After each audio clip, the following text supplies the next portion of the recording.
Cutting corners in a 6-tray Chevrolet, rag top Impala, top collar. Got my cousin laid back riding shotgun.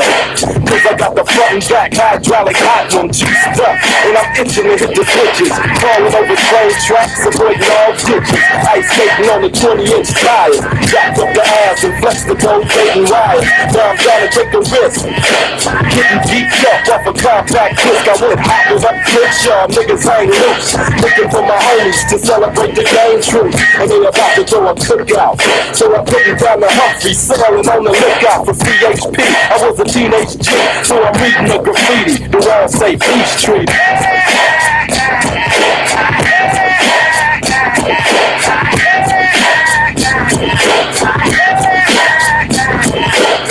Looking at the aftermath of the riot, I can still smell the ashes from all the clashes. The quiet is kept, it wasn't just the blacks. Everybody was looting and had each other's backs. We came through and understanding, demanding justice. We all had our hands in the cookie jar, looking for enough to make a statement. Dairy Gates, that's where all the hate went. We passed by a swap meet, been shopping up for years, but it couldn't stop me. See ya, wouldn't wanna be your next door neighbor. Less government relief checks, more labor. 10% blood suckers of the poor took a loss. The exploitation had to show them who was the boss. Teach them not to be so greedy. Had to shut them down, down by a peace treaty. Down by a peace treaty.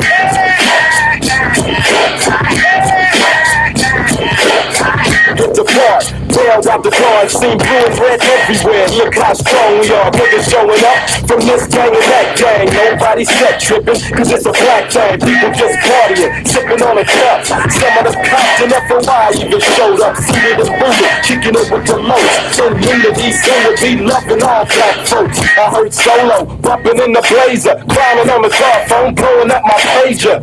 WhatsApp is on the set, just checking out the scenery. Brothers I ain't never met is hitting me up. I had to swallow my pride. Just kept stepping, hit them up and said pride. Ain't no drama cause I'm mobbing with Maybach. I seen Big Jets, J, and K-Mac. They used to work in narcotics. Like my nigga Elwood and Renegade from the street products. We used to jack from the rich and then give to the needy. But now it's a peace treaty.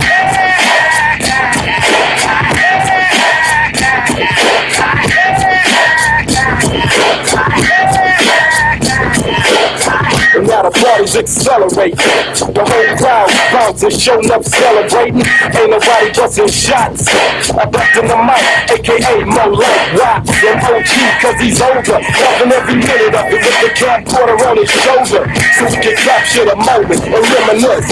I'ma always remember this, because my niggas made the history books. And now the mystery looks a lot clearer. The man in the mirror got power. It's now or never, more than ever. Black people have to stick together. But yo, let's hear it for the Bloods and the Crips. I got to admit it, y'all brothers did it. I just hope it don't cease. For the sake of all our homies that's resting in peace.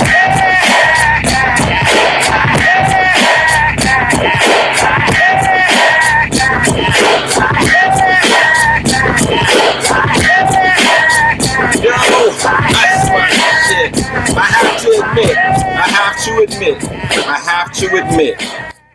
Good evening. I have to admit, that should be our anthem. It's been my anthem for many, many years. For y'all that don't know, that is CAM, Peace Treaty from back in the day. That's when the Bloods and the Crips came together during the Rodney King meltdown of the LA Police Department when they beat him down. And it unified the community for a while. I ain't gonna waste no time. I was on the runway as soon as I hit the power button today, because I don't have much time today, but I want to get it in. I don't have a lot of time today, but I want to get it in. Let me get it set up where we can see I can see the comments. Let me say this. Got a few things that I'm not sure of the facts on, but I'm going to bring them up because as we're speaking, the facts are coming in. So maybe the family can poke me up on what's happening. Okay. But we already know what's going on because we've been in the chat since about 1:30 this morning or 1:30 this afternoon. and we've been talking about it. If you don't know, if you're from out of town, or if you're not part of the Wyatt-Live family messenger chat, you better get in here, because this is where it go down before the show happen. We get at it. We talk about it. We discuss things. Topics are brought up. But as of 1:45 this afternoon, I take no pleasure at saying Walnut Hills High School is on shutdown, lockdown. I don't know if they still are or not. I don't know if they released the kids or not. I don't know. But as of 1:45, there was a shooting 1 block from Walnut Hills High School. Now, if y'all want to see some shit happen, when these shootings start happening close to Walnut Hills High School, where there's black kids, but you know there's a lot of white people that go to that school. There's white children that go to that school. Watch how shit get different when the crime get close. You want me to tell you how I know? Go look at Chicago right now. Hit the share. We just took off the runway. I'm already at 700 feet in the air. I'm not even close to altitude. I'm not even close to the max, but I'm going to get there real fast. So let somebody know, because we might get this one in an hour. For those that stick around, some going to leave. I know they're going to leave because they will not like what I'm about to say.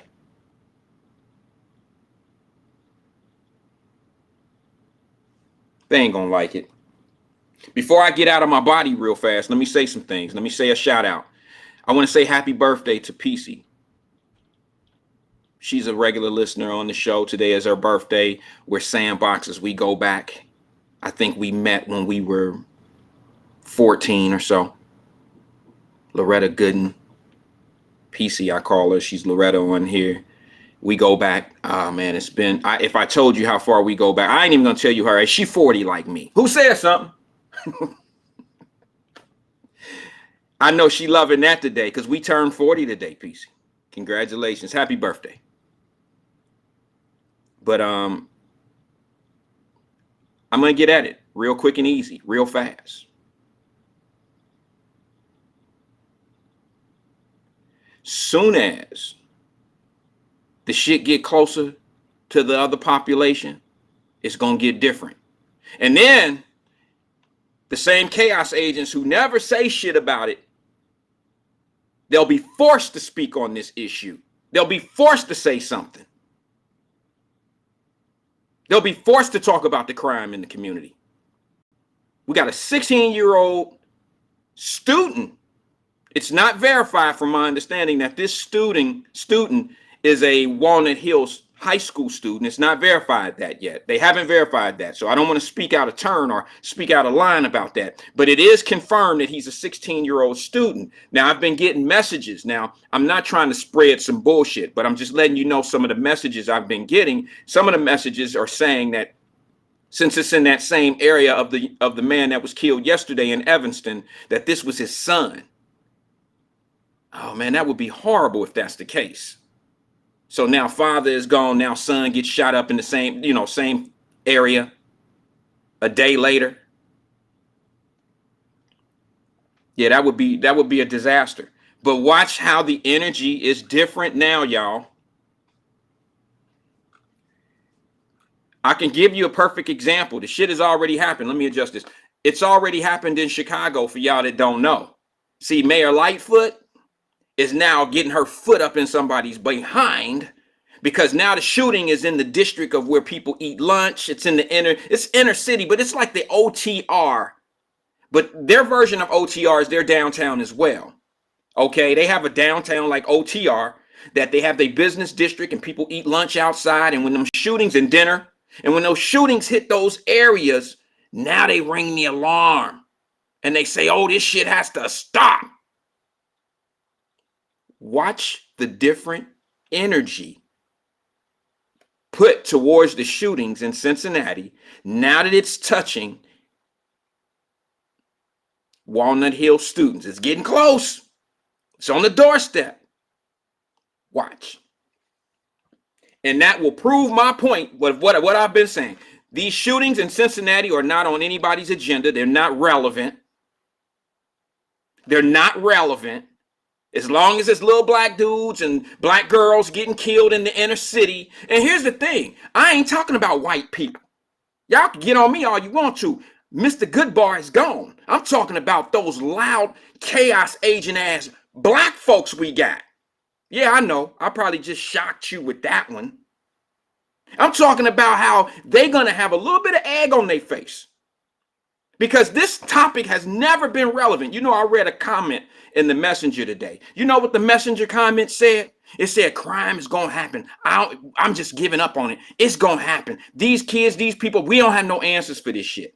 No, we got answers. It's just nobody's doing the answers. They say, okay, we got to put our foot down on this crime, and then there's no comment after that. Well, yes, it is. Wyatt's been saying the comments after that. I haven't just put a comma and no words extended after the comma. I've put the, we need to stop this crime in our community, comma. We need to hold parents, responsible. We need more accountability. Where's our police chief in Cincinnati? Why don't he come out and tell the truth about what's going on in the city? And everybody sit on their hands until we see somebody get drugged out of a car in a black neighborhood. That's when everybody wants to speak about situations. It's when we get done wrong by somebody else, as if wrong ain't wrong when it's done within home. That makes no sense to me. That makes no sense to me. It's the equivalent of this. Cover your ears if you're sensitive. Cover your ears if you're sensitive. It's the equivalent of this to me. If you know a little girl in your family that's being raped, abused as a child, and you say absolutely nothing, and then you have the biggest mouth, if that little girl at 18 or 17 years old or some out there at a party and she gets date raped, you will holler till the fucking sky turns red if something don't happen to the rapist, but you didn't say anything about that abuser in your own family. Why not? You can uncover your ears now, the sensitive ones. It's the equivalent of that to me. Somebody tell me I'm wrong. I'm open. I hope, prove me to be wrong on that point. I hope to be wrong. Make it make sense. Tell me it don't mean the same thing. Tell me it's not the same thing. Why are we so loud when someone else does something to us, but we silent? And we don't bring up all these vibrant and great ass points. We're not articulate about our own issues. We only articulate and we bring up all these different scenarios and case studies and all these statistics and all this old bullshit when the police drag us. But when we drag ourselves, we have nothing to say. Oh, we got to say something now because the same community that sit back and listen to us, now they have to say, they're going to say something. They're going to bring, like what Dave Chappelle said. I ain't trying to piggyback off his jokes and shit because this ain't funny. But what Dave Chappelle said was amazing when he said he was jealous of the gay community. You ain't get that? Nobody got that? Nobody knows what he's talking about? Whether you see it or not, that's actually a body shot from Dave Chappelle to his own community. Now, I don't care how you read it. I read it like we're not as progressive and aggressive at going in, getting things done. But all these other gender rights fighters, all these other folks can go get shit done because they speak on it. They bring it up. Oh, yeah, we got a little bit of police brutality reform and all that shit going on. We got all these different things about the police, right? And then when a prosecutor comes out and says, and he's speaking to a community that's getting smacked in the fucking head with crime, we find a way to turn that conversation, his aggressiveness to the crime, we look at it as being a focus point on black folks. When he says no plea bargains on gun violence, them same chaos agents say shit like, that's for the black folks. You know they about to stroke us. No, that's for the black folks who carry guns, who out here doing dumb shit. If you got a permit and you doing everything right, it ain't for you. Stop being divertive of the points. Stop trying to cloud everybody's vision of reality. Stop. You in the way of progression. You in the way. Let's talk to this 16-year-old's mama. Let's find this 16-year-old's father and mama, and let's have a conversation with them, and let's see how they feel about that shit they're talking about. She just wants the person who killed her baby handled, and no plea bargain. None.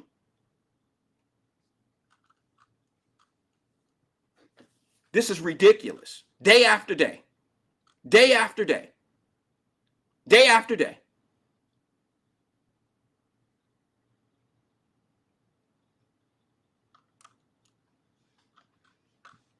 It's getting to the point where it's pretty damn obvious that the same ones that talk so much do so much little. They do the least, right? They do the least. Okay, let's put my resume on. Yeah, that's right. It's coming on the Wyatt. If I'm going to be one that shoot this shit off the mouth, if I'm going to be the one to shoot this off my hip, if I'm going to be the one that's going to talk like this, reckless to my community, to the city of Cincinnati, to everybody that has children in the city, if I'm going to be reckless like this, I better put my resume on the line.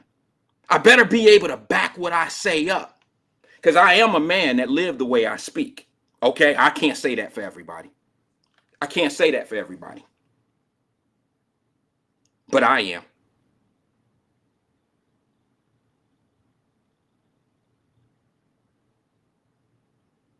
Anybody that wants to challenge what I do for the neighborhood, feel free to, we can have a private conversation, because you don't want me to put it on the air. You don't want that. And it involves our young men off the streets. And I don't need no suckers coming in here talking about no dumb shit. This is real shit. The reason why we get no progression is because we got all these dudes that got all these great politician approaches that are not getting anything done. They've been around politics all this time. They know all the politicians' names. They know the numbers of this and they know the numbers of that, but they don't really know nothing because they ain't out here. They junkies. Radio junkies, ain't talking about shit. So explain to me, how does this keep happening? I tell you how it keeps happening. No accountability. Tell me that, I'll give you a perfect example.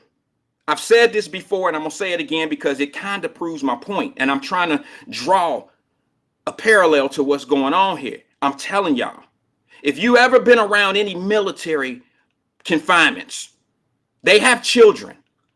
Military people have children that go to go to military schools.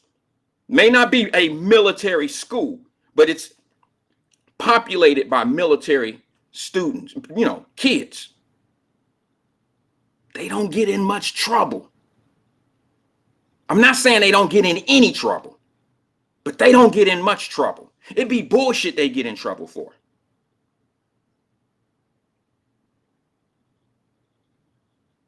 I'm speaking from experience. I'm one of them kids that who went off and got in trouble in a military area. And how I know this to be true, what I'm saying, is because I got jammed up in that criminal justice system. I was a teenager.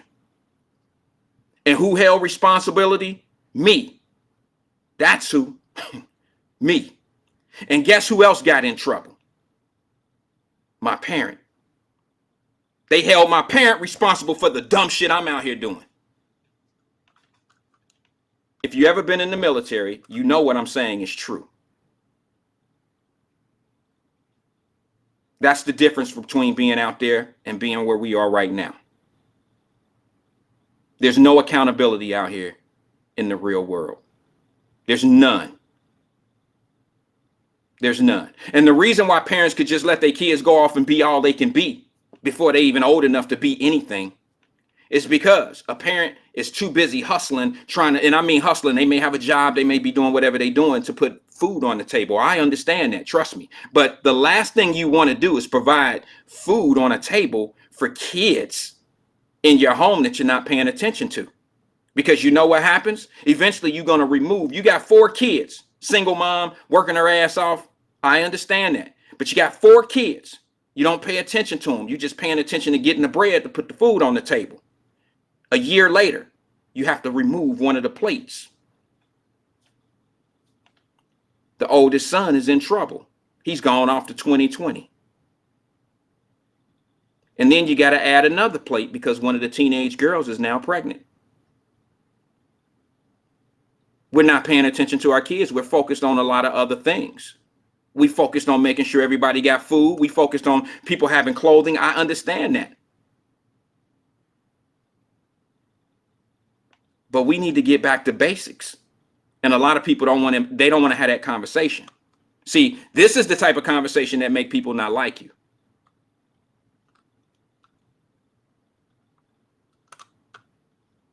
I'm okay with that. I'm okay being that guy that's different than everybody else, that you don't like me because I'm critical on the situation. I'll be that guy. But you know what? If you cancel me, I'll feel good. I'll feel good because I'll know that what I was saying, I went down with principle, dignity, respect. It is what it is. And they will still not talk about what needs to be done. That same culture that'll be talking. That same culture. We got fake leadership, y'all. We got fake leadership. Have you ever heard Al Sharpton and all those speeches and ceremonies and all that bullshit he talked? Have he ever said anything about the parents? That's a common denominator in my argument. None of them ever say anything about the parents. They'll hug a parent of a falling street dude or a falling innocent black kid. They will hug those parents, but do they ever say anything about the perpetrator's parents or the duty of the parents, or why did this kid go in that direction? What is the responsibility on the other end? Nope. You know why? Because it's not the popular thing to do. It's not the popular thing to do. Everybody knows that drama and bullshit sells. The fake drama and the real drama, it all sells. It's for sale. And you know, speaking of for sale, I don't know if y'all know this or not. America is for sale. I've been telling y'all that. If we put a little bit of this concentration, a little bit of this energy, and a little bit of that effort of what we talk about on a daily basis, and can't wait for the next police video to come out and give all this input. If we put that same energy, half of that energy, into progression of buying land and understanding each other and doing each other, just having each other's backs, it would be a much better world. Because I'm going to tell you something. You ever noticed that the shit like that never happens to black folks that got some money? Have you seen that shit lately? When was the last time you seen a well-polished black man get drug out of a car by his dreads?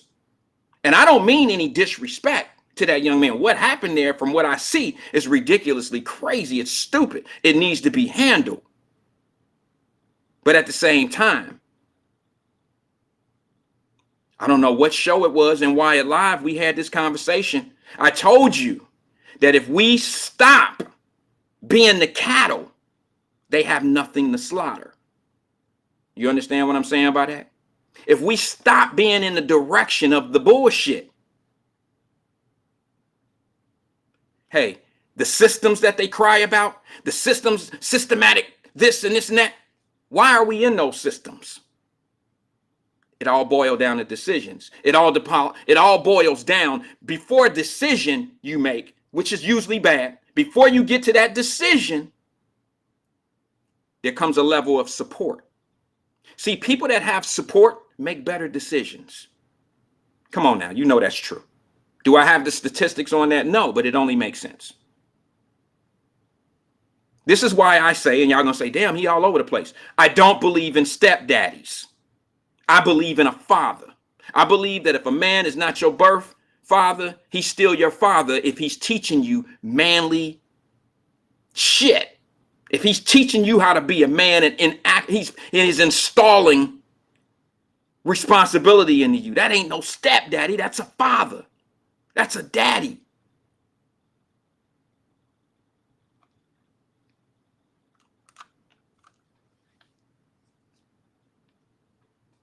I'm sorry, y'all. I'm sorry. I had something else to talk about, but I'm going to tell you something. I'm still going to talk about it. But did I know at 145, a young kid? I don't even know if he's black. Does it matter? Does it matter? Oh shit now. If it's a white kid, look out, Cincinnati. SWAT gonna be patrolling the city of Cincinnati, and they gonna say, see, See, when white kids get shot up, oh, they about to throw the no plea pardon. Does anybody know? Does it matter? It doesn't matter to me if it's a white kid or a black kid. But when you put Evanston in it, and there's shootings going on over in Evanston, I'm sorry, I don't think that it's a white book bag toting white kid. I don't think that. It's just a demographic common sense conclusion for me. But you better hope Cincinnati is not a white kid. And I'm not praying it be a black kid. Of course not. I'm just saying, if it is, watch how different the shit get handled. Shut up, Wyatt. Shut up. Hit the share. Because when you tune out, maybe somebody else will come in that really need to hear this.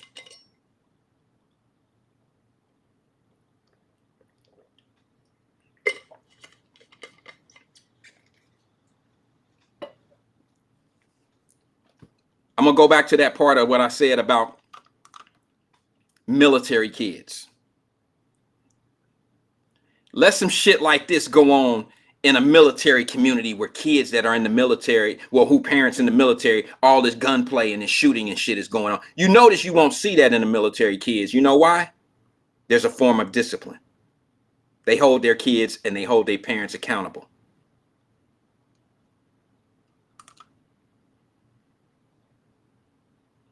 That's the bottom line. So why, if it's not in all the other communities, let's just take some of the other minority communities. Why isn't the shit going on in the Asian community in Cincinnati? I know there is one. What are they focused on in Cincinnati? Let's just break it down piece by piece. Matter of fact, I need my chaos agents to give me your ear for 1 second, chaos agents. Everybody else ignore this. Everybody else, this isn't for you. But if you a chaos agent, I got shirts coming in all sizes and a couple colors. This is for you. Matter of fact, I'm probably going to be able to put those up for sale here soon. But watch this. Watch what I'm about to tell you. Listen to this. Chaos agents, I need you to let these folks know. I need y'all to send a PSA out, public service announcement, to all the Haitians that are on their way here. I need you to tell them that they haven't heard the truth about America. They haven't heard how fucked up it is here in America. They slaying black folks here. Tell them to turn around. Tell them to go back to where they came from. I'm sure it's much nicer there. Tell the black folks on their way here. And while they're on your way down there to the border, tell the Mexicans that they don't like minorities. They don't like people with color here. And watch what them people tell you. Get out my way. Do you have a passport? I'll take it from you. I'll trade you. You can go back. Let's exchange names. Give me your social security number. Give me the bullshit, horrible life you have in America. I'll take it over where I'm from any day. Chaos agents, that message is for you. Explain that one. Why, if this place is so damn bad, people are killing themselves to get here? All right, that was said. Chaos agents, put that one on your chest and get back with us on that.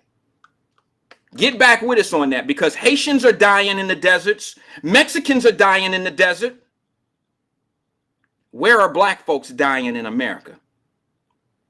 In our community. Yeah, I know you're going to say the police killing us, but y'all know the numbers on that for real in real life. You can keep saying that the police is the cause of the problems of the black community, but they're not, and you know they're not. Y'all can rock-a-bye baby somebody with that bullshit yourself. If that's what you need to make energy drinks for people, go right ahead. Shake the bottle, keep giving it to them. You can jack them off all you want to, bro. But this real shit over here. The bottom line is you're not helping. Y'all in the way. You selling poison. Because if you was as strong about your caring about the black community as everybody say, then you would have a whole lot to say about the issues, not just one issue. It would be black people as a whole problem that we would talk about, not just certain things, not just my oppressor. No. We're at a generational race right now. We're at a point in a generation where we know right from wrong. We know the blueprint of how to get out of poverty. You just don't talk about the people that don't want to take those steps. You don't want to challenge those people because challenging those people is too challenging for you.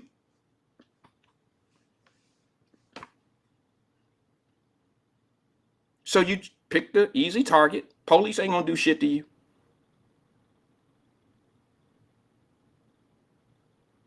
Police ain't gonna do nothing to you. Y'all know it. That's bully shit.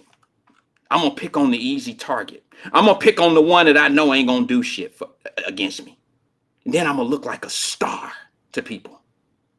I'm gonna be Martin Luther King third cousin type shit.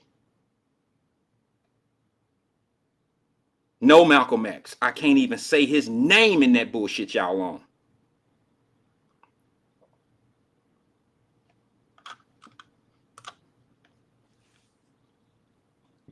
Look, do I have a superhero suit? Y'all think I'm gonna jump my ass out in the middle of the street and try to stop cars from shooting people down the street? No. Now, I ain't trying to say that I'm all that.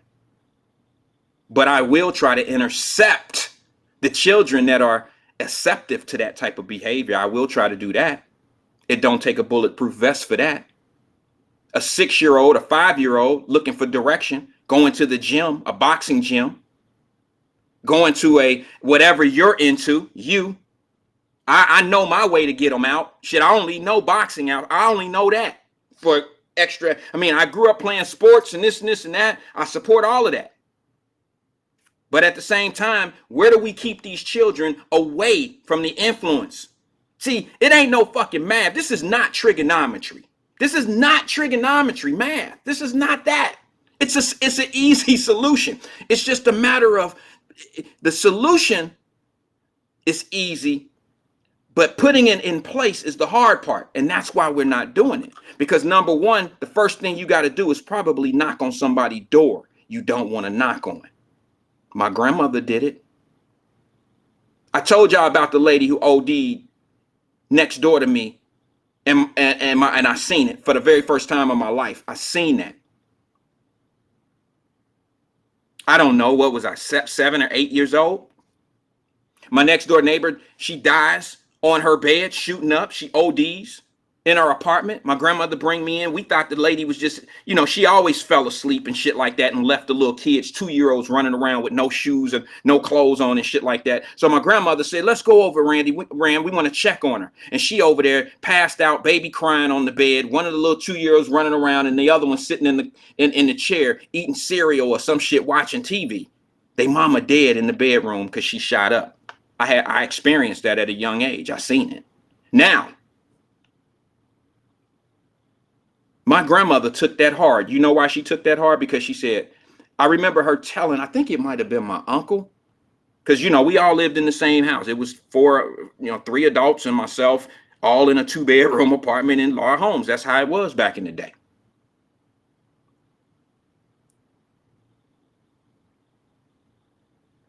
And I remember my grandmother took that shit hard because she was keeping her eye on that young lady. She was keeping an eye on that young lady. Rich Lane just came in and said, another shooting on Rhode Island right now. Keep on ignoring this shit. Rich, thank you, man. I appreciate you. Rich, y'all need to go to DNA Productions. DNA Productions is a page on Facebook that we're connected to. Rich is a cameraman for the news. And he always hits me up and lets me know what's going on. And he posted in the information page on that page. And he's very informative. And he's always first on the scene. And he's a cameraman. And I'm telling y'all, keep ignoring this shit. We're becoming Chicago. I don't care what you say. Chicago's much bigger. Population's bigger. So they're going to have more incidents. But these things are being handled just like the politicians in Chicago. And it's just a matter of time. Y'all know I hate saying this. But every time I say something, in order for some people to really take what I say serious, tragedy has to happen. But we don't give a shit until it get close to us, until it affects the unaffected. When it starts to get to the unaffected, everybody want to start hollering and shit now. Watch. This will be the story on podcasts and radio soon as it starts to hit those people that have the voices. When it get close to them, they're gonna ring the alarm. Oh shit! We got to get this shit handled. It's getting close to my house. It's getting close to my kids. I got to, I might not be able to go fight, but I might be able to go talk about it. I could bring some attention. I got to do something. Well, I've been fighting this fight since we started Wyatt-Live and beyond. I started before this.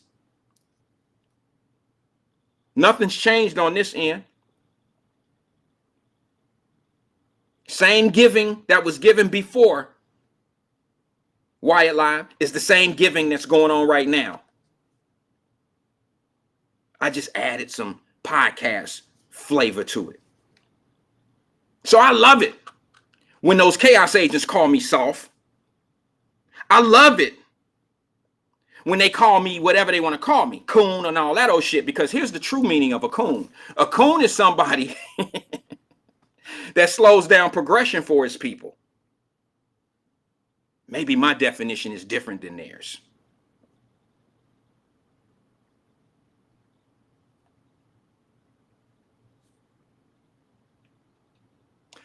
On the radio today, and then I'm going to get to my subject. Y'all thought that was it. It's not. On the radio today, I heard something that was valuable. It was a great conversation. I caught like the last 30 minutes of one of the shows today. And I heard the question of what do you need to do? Donald Broach, that's me and Donald brothers. We ain't really talked in a while. We brothers from down the way. We play baseball together. What's up, bro? He says, I talk to my son on a daily basis. You have to, bro. We have to.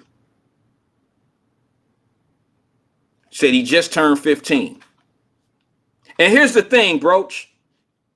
I don't know what to call you. I don't know what name to call you, because you know how Coach Craig used to have your ass. You used to be called something different every once in a while because we had to go play them white boys in the tournament. We needed your skills.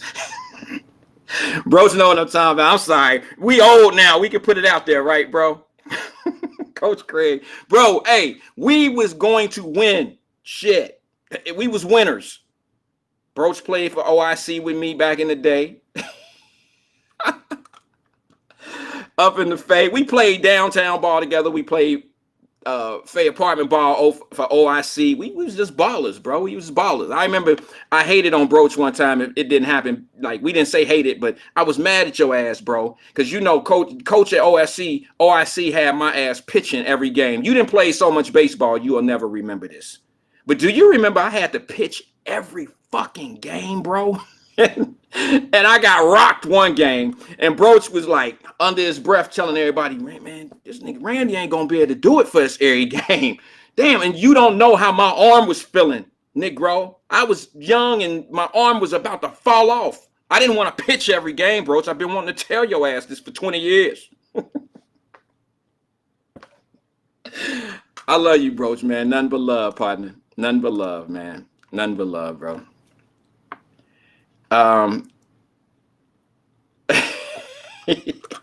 He may not remember that shit, but I remember it because I threw my arm out playing for that OIC team, bro. Shit. But anyway, man, it's important that we talk to our sons, Broach. It's important that we talk to our daughters. See, a lot of people, we don't understand this. We don't understand this right here. We don't understand the importance of a man being in the home or having influence on their children. Now, do Broach, myself, and any other brother have to live in the house of their children? Not necessarily. I don't believe that. I don't necessarily believe it. I mean, I'm torn. I'm 50-50. But I could get over a man not necessarily being in the house. I can get over it, but I can't get over a man that's totally absent in his kid's life. And I ain't talking about no weekend hero type shit. I ain't talking about that. I'm talking about a man who makes phone calls. If you're not in the house, especially in today's world of technology. My daughter lives in Columbus. I can't think one day that I don't say good night. She hits me in the morning. Good morning, y'all, Dad. Good night or whatever. Every day there's some form of acknowledgement. Every day. It's how we raise them, y'all. Hey, Broach, I'll hit you on the hit me in the DM, bro. I'll send you my number. He said I need to call you. Cool. I see y'all playing in that 50 and over league. I ain't old enough for that shit yet. I'm only 40. Who says something? Y'all better leave me alone. I ain't old enough yet. They might ID me. If they ID me, they gonna kick me off the team. I ain't old enough yet.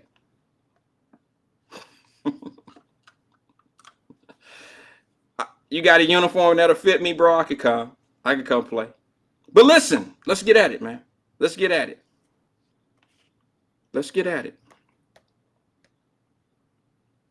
The question that was posed on the radio station today that I loved, I caught tail end of it, was what do we have to do? What would make folks more proud of their community? Anybody got an answer for that? I know I was screaming at my phone when I was watching it. I couldn't type fast enough. I was driving. I wish I should have called in, but I ain't gonna do all that. But some of the answers I was hearing was ridiculous because they was talking about shit like, we got too much littering going on, and y'all know that shit true. Y'all know when we was growing up, niggas been throwing Grippo bags on the ground in law homes forever, and this shit ain't never stopped. There is a yellow brick road of Grippos and freaking Husman potato chip bags and Pepsi cans and all that shit on the roads and on the ground in our community. And y'all know it. And I did make one response. I used one word that would add pride to us in our community. And my one word was ownership. How can you have pride in something that you don't own? I don't need to have all them long ass discussions and shit. Everybody had these long words and some of them were great. Some of them had all this shit about how we don't have pride in our community and it was somebody else's fault, of course. That's a mentality. That's a built-in. I don't know when that battery is going to run out of alkaline, but that shit needs to go. Broach, I got it, bro. He just sent me your number. I got it. That alkaline needs to run out of that battery. If you want pride in your community, it takes one word. Ownership. I heard people saying, yeah, I see people throwing shit out the car, out and they throw chicken. And I see it. Don't y'all see KFC chicken boxes in the middle of the street and shit and birds coming down eating it? That's going on. And then they say, well, why don't that happen in the suburbs? Why don't that happen in the white communities? And you know, it even got so ridiculous. I can tell you why it don't happen in the white communities. It's because they have a pride of ownership. You take care of the shit that you own. You know how you keep your Jordans clean and shit and don't want no scuffs on them because you paid a knot for them? Because they're yours.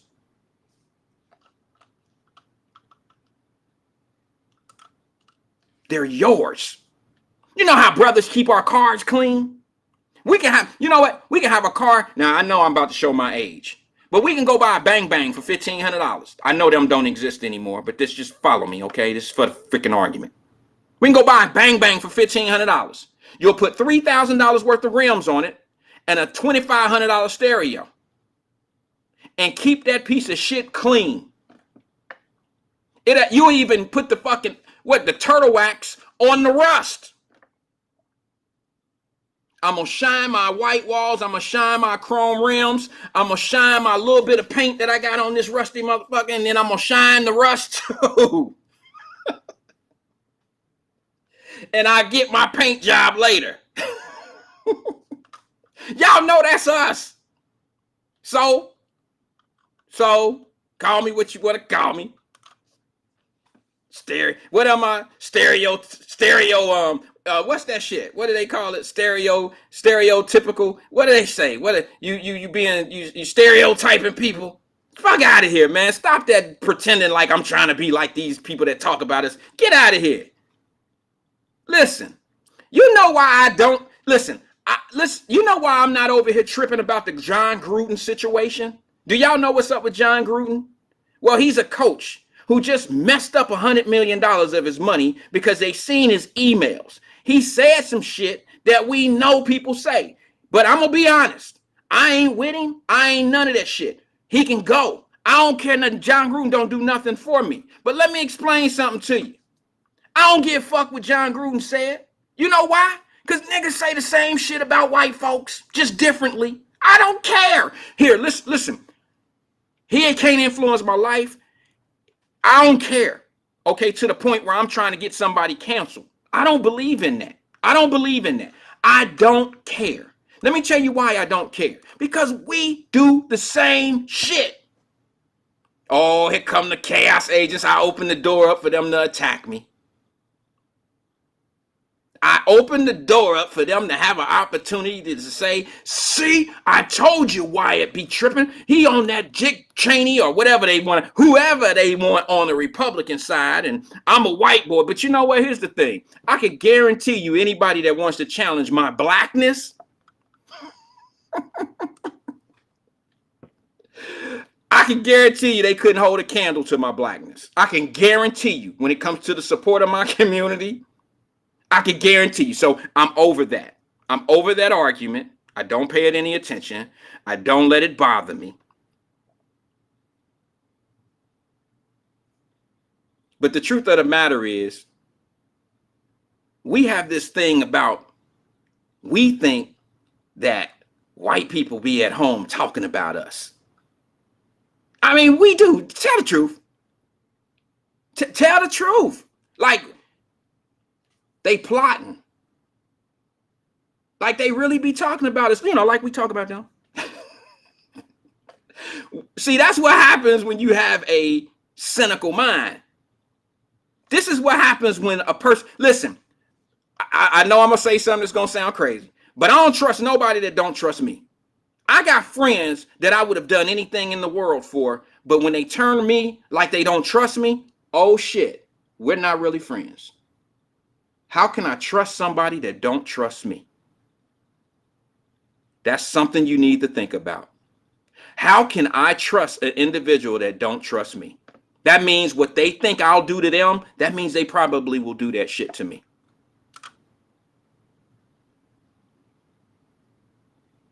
Because I can say this on the air. I have never backdoored one of my friends in my life, but I can't say that one of my friends have never backdoored me. I've always trusted my friends. Even the ones I knew that were going to get me, I trusted that they would get me, and they did. But hey, I let them get me because we friends. You didn't get me because you slicked me. You got me because we were friends. I allowed it. We all done did it. One of y'all little girlfriends then came over and you didn't let her borrow some of your clothes or some old shit. That's something I just don't do. Don't ever ask to wear nothing that I own. Nothing, never. Never did it as a kid. I just go without. You know how back when we was little, we would borrow our cousins' jackets and shit. And like, didn't you have on that skating last week? Yeah, but it's your turn. You rock it. Okay, bet. And they were switching clothes and going to skating and all this old shit. I never did that shit. I never did that. I just wear the same shit if I had to. I'm not wearing nobody else's clothes like that. I just wasn't into it. I don't look down on it. It's just my OCD. I can't get into that. I was a weird kid. I just not go. How about that? I ain't got nothing to wear. I ain't going. No, man, you can rock this jacket. Nah, I ain't going. Fuck that. You keep your jacket. See, I was also the type of kid that know the type of friends I had. Like, the type of people we were around and what we had to look out for. I wasn't wearing nobody's jacket. If I wear somebody's jacket, they might think I'm them. You could put the rest on to that shit. So I had several reasons of not wearing other people's clothes because I didn't want to be missing, identified as the wrong person. I didn't want that.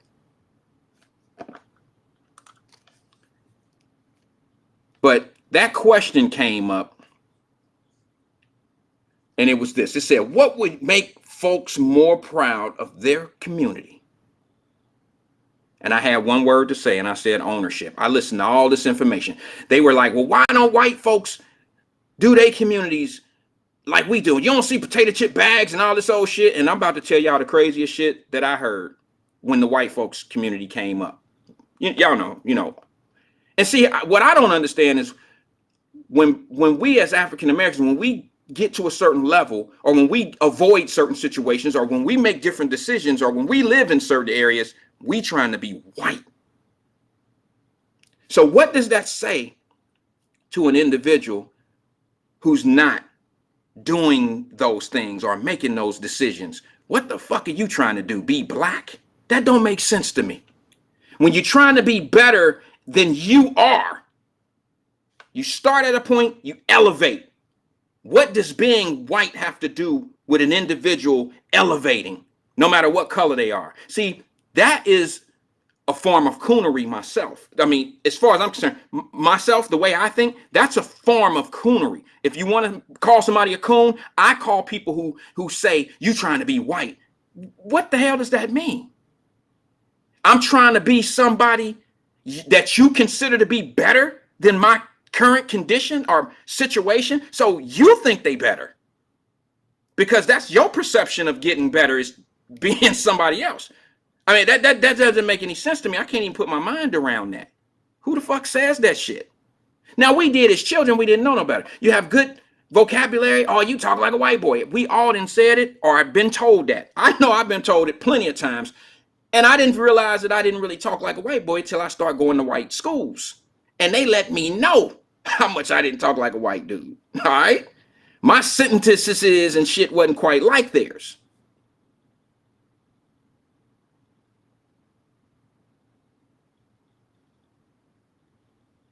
So I don't really know how it is to be white, or how to try to be white. I don't know how it is to be a Republican or a Democrat and all that old shit. I don't really know how it is. I'm Wyatt.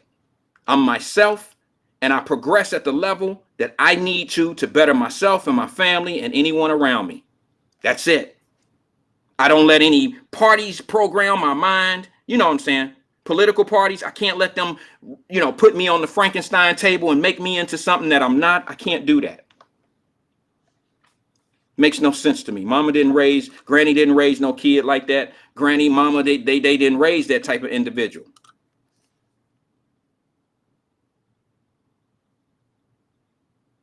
So when I said this about what would make people proud in their community, I said one word, and it was ownership. Okay? One of the craziest things, I know I've been waiting to say this for a minute. One of the craziest things that I heard in that whole argument, when they were talking about the white communities, don't throw bags of trash and cars and blah, blah, blah, and all this old shit. I heard from one individual, and it don't shock me, because they lightweight a chaos agent. They were talking about the streets being messed up in the inner city. The city don't fix the streets. You see the sidewalks all cracked and shit like that. Well, that's not the reason. That's just being a chaos agent and finding something that kind of makes some type of sense, fit into the narrative that you needed to spin off to. It makes no sense. Do you think all of the streets in the suburbs are perfectly angled? They're like fucking like bricks of cement that had braces and all got straight. No, they're not all like that. It's not all like that.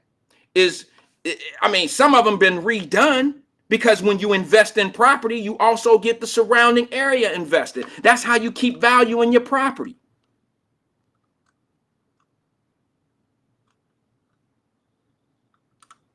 But let's just be honest. It's not because the city don't fix the streets that people throw shit on the streets. Garbage bags, and KFC chickens and Popeyes and boxes and shit in the middle of the street. It has nothing to do with because the streets are cracked. Has nothing to do with that.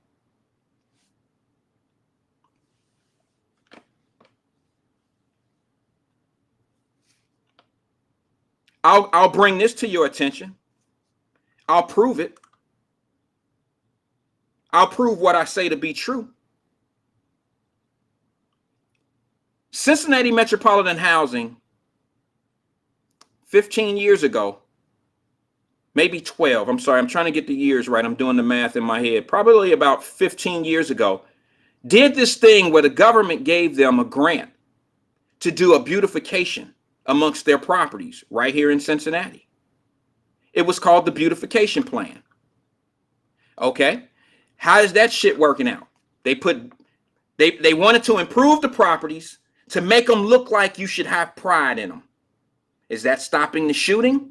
Hell no. They improved the properties, gave them paint jobs, gave them grass, gave them repaved and painted lines in the parking lot, gave them brand new windows, gave them a whole beautification. Totes that you bring your trash around, added trash cans to the corners, inserts at the bus stops, they have trash cans, all that shit. A beautification plan to Winton Terrace. How that shit work out? Looks nice. They even added, people, a cleanup detail. Put them on it was like a grant program, had them out there using totes. Had them using those clamp things that they pick trash up, and they started early in the morning and worked to about 3 o'clock in the afternoon. A private detail of street cleaners, so to speak. I promise you. Some of y'all might know why I know this shit.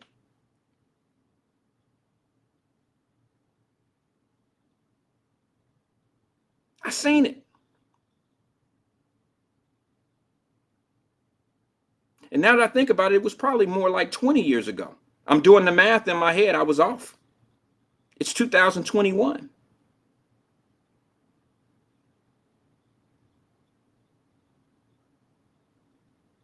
Yes, like 20 years ago.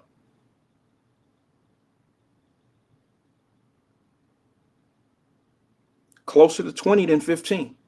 So now I ask you, how did that shit work out?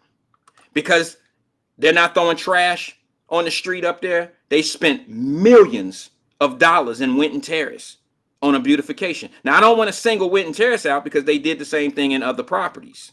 That's just one that I happen to know about.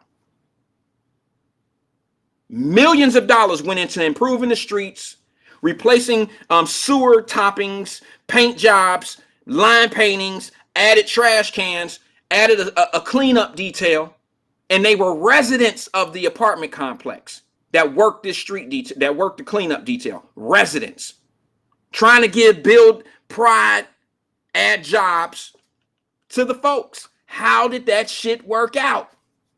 So it has nothing to do with cracks in the streets. It has nothing to do with the systematics, the problems in the system. And they don't take care of where the black people live. So if they wake up every day and they see cracks in the street, that make them not give a shit about the street, so they're gonna throw a Grippo bag and a Fago can down on the street. That's bullshit. That's a great excuse, but it just don't fly. I got receipts to be able to show you that a beautification plan was in place for that same area, and they still throw shit on the ground.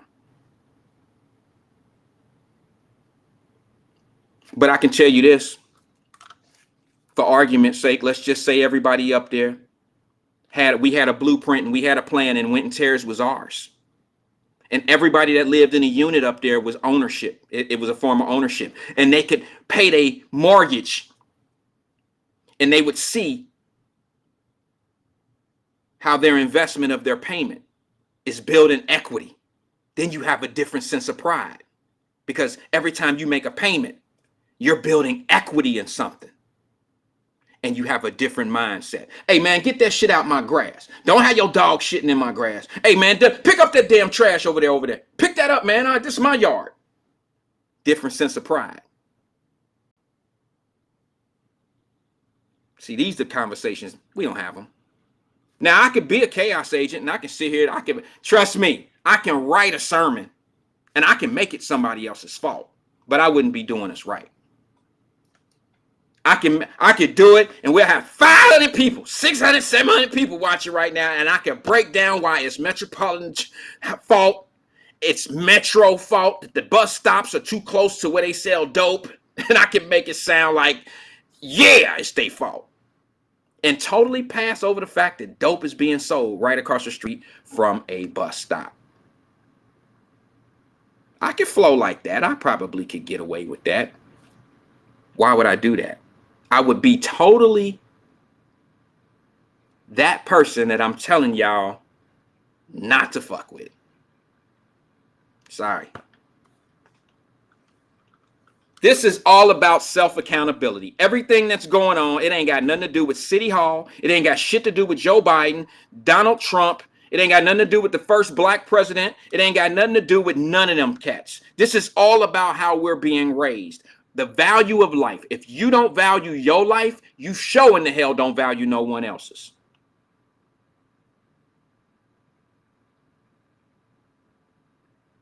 And let me tell you this. I got to go back to that point with my grandmother being disappointed about the young lady that passed next door to us when I was a child. She took that hard because she felt she didn't do enough. My grandmother fed them kids. Them kids would come over when their mama was gone. They would come over to our house. My granny would give them peanut butter sandwiches. Whatever I had, they had. And that mama would be out there doing Lord knows what, getting fixed, whatever the hell she was doing. Come home, toe up. My grandmother just felt some way, and she felt like she should have did more.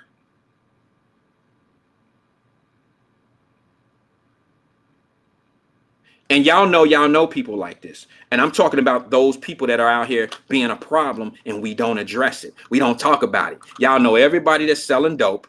Y'all do know that, okay, for everybody that want to act like this heroin situation is a white boy thing, a white girl thing, as long as it's somebody else, it don't matter. But when it becomes affecting the unaffected, I got to bring it to your attention. I don't know if y'all know, but the heroin overdose in the city of Cincinnati in the black community is higher now than it has ever been. And y'all still don't want to talk about what's going on at the border. You say, well, why? What the fuck they got to do with the border? Why you want to bring that up? You don't like Biden. No, I don't like bullshit. Nobody's talking about all the dope that's coming in the country and Biden's letting it in. Who's more effective? Who is it affecting more? Didn't I tell y'all a year ago when they first started letting everybody in? There's over 120 different countrymen. Different. Y'all think it's just Mexicans? No, they've already did the survey. It's over 120 different country people that are coming in through that border. Yes. And what do you think coming in with them? Dope, heroin. And who is it affecting the most? The black community. So if you're so conscious about the black community, why aren't you being critical of how the black community is being destroyed by all these different sources? It ain't just the police. I know that's an easy topic. I know that's an easy point. I know that's so easy. I know all it takes is the next nigga to get drug out of the car and there go the topics. I know that's the easy thing to do. You didn't show it. Y'all showed it. And we give it the attention it needs to keep it vibrant. But nobody wants to talk about, who remember, if you was listening to Wyatt-Live all last year, who remember me bringing up, look at all the dope. Do y'all see the shootings that's going up in our communities? Do you see the dope? It's more dope now. Here's the things that make shootings happen in the cities. In metropolitan cities, this is what makes shootings happen more than anything. When it ain't enough dope in the city and when it's too much. You do know that, right? I know I don't know shit. I only been in this shit 17 years legally. I watched the shit. I know. Trust me. I got the credentials. I think I got the receipts. There's two causes of all this shit that's going on in the streets. Too much dope and not enough dope. You pick which one it is right now. I'm going to go off the meter of being a whole lot of dope in the city. Territories are being struck. Thank you, Sabrina. I know you've been here, sis. She said absolutely. And you said it was going to get worse. And it has. You're absolutely right. I said that 6 months ago. I said, okay, they're going to ignore it. They're going to act like this shit ain't going on. And shootings we'll get to Chicago. We won't be quite Chicago. You know why? Because Chicago got way more. Population is crazy. Okay. But the same shit, you got to look at what's going on. The same thing that's happening in Chicago is happening in Cincinnati. Not as much of it, but does that make a difference? Does it matter if it happens more? No, I think it's what's the consistency? What's the level of violent crime? What is it based off of? And they say the young lady a couple nights ago got shot, had nothing to do with the game. They say a bullet. She was an innocent bystander. Oh Lord, can you imagine that? Not being, if I'm gonna die on the streets, damn, I got to beat them niggas that's out here getting some money. If I'm gonna die for that.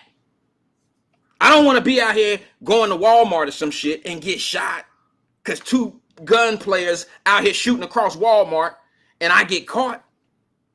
But if I'm gonna get caught shot up in the street, it better be for something. It better be for me trying to be all I can be in the game. Don't just shoot me because I was just in the way. But we didn't seen that. Like I told you, it takes tragedy to happen for my points to get across. 19-year-old boy shoots a 6-year-old and an 8-year-old. He wasn't pointing his gun at them. I'm sure they wasn't in the game. These were innocent kids. But see, when the games start, when the gunplay start, it's open fire range. Anybody in the way can get it.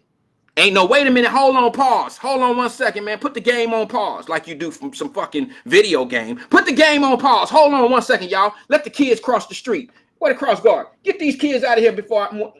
Okay. All right, get them on. All right, they gone? All right, nigga, hit the pause. Let's go. Pow, pow, pow. Now we gonna play with guns. No, they don't do that. They don't put shit on pause. They go.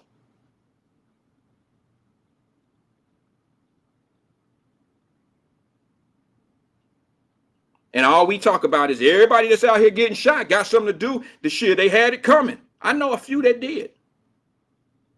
But I also know a few that was in the crossfire. Not everybody out here is in the game.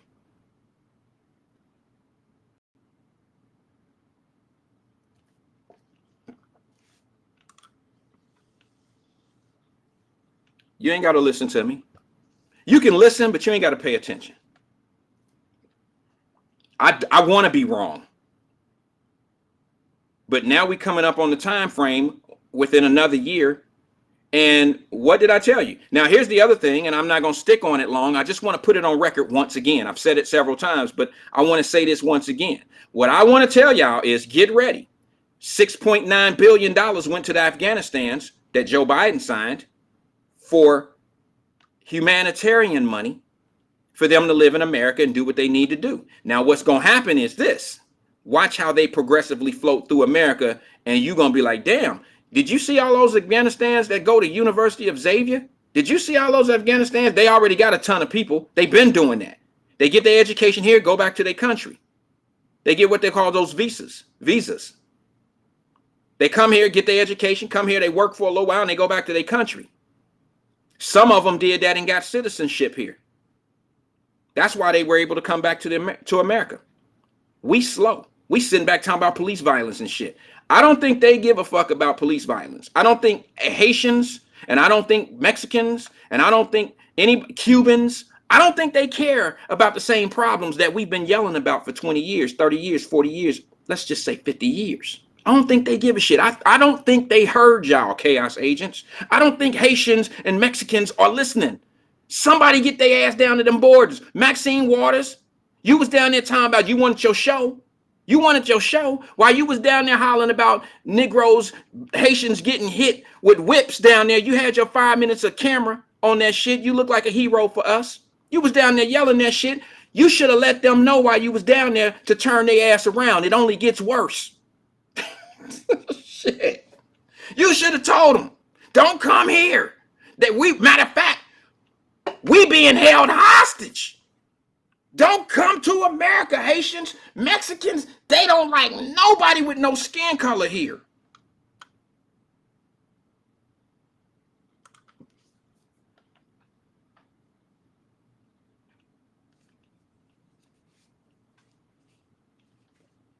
Don't do it. Turn y'all asses around. 14,000 Haitians slept under a bridge using 3 or 4 fucking porta potties. What's them little, listen, you couldn't roll a brand new one out of Rumpke's warehouse and I go in there and use the bathroom. I mean, it could be fresh. It could be the first time somebody used that damn bathroom, them porta potties. It was 14,000 Haitians down under a bridge, and they had like 10 porta potties.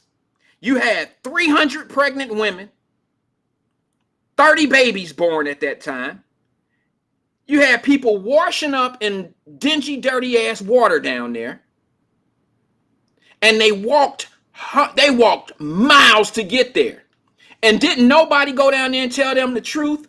Didn't nobody go down there and tell them, niggas, what y'all doing? They don't like Negroes in America. You don't stand a chance here. And the police, the worst. They gonna beat your ass every time they get.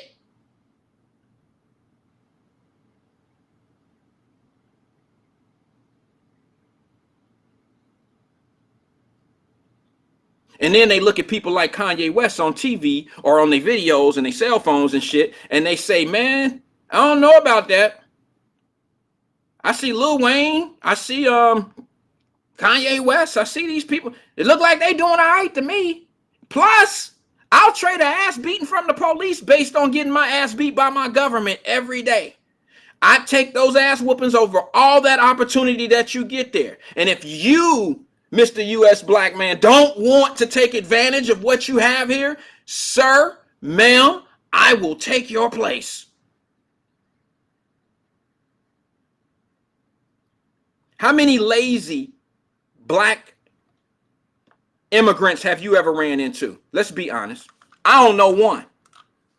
All I know are the ones that got 2, 3, 4 jobs. Uber, Lyft. They are Uber driver, Lyft driver, and they do bootleg. And will come hook your cable shit up too. That's all I know. I'm just being honest. I don't know any of them sitting back hollering and complaining. All I see is them scuffling. I see them hustling and scuffling and grinding to get a buck. I don't see nothing. You see any of them complaining? You know why a lot of the African women that come here, that God bless their heart.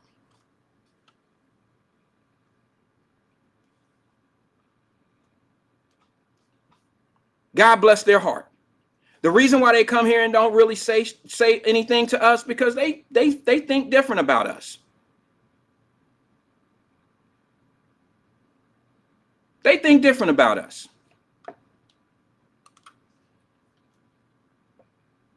They think different of us.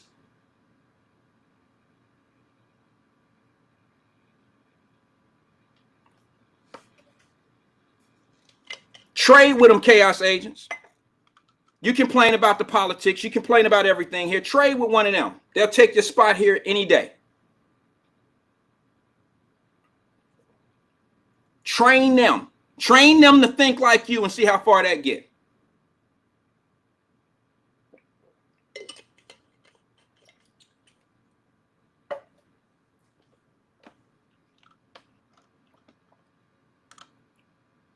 Put them on your radar. Put them on your conversation piece. Let them know how you feel about here and watch what they tell you. Watch what they tell you. I know some of them work over at the hospital. Some of them are nurses. Some of them are practitioners and things of that nature. And we be tripping because they real abrasive of how they speak to us, how they talk. They don't want to have much conversation until they get to know you. And once they get to know you, they just making sure that they truly know you. That's what that is. They ain't got no time to put no empty shit in their head. They on a mission. They grinding. And you know what? We just put another, 14, 15,000 Haitians in the country that's going to have that same mentality. They already had that mentality by making that walk to get to that border to be able to get here. They coming here to be very productive. I love it. I love it. So yeah, that's right. That's right.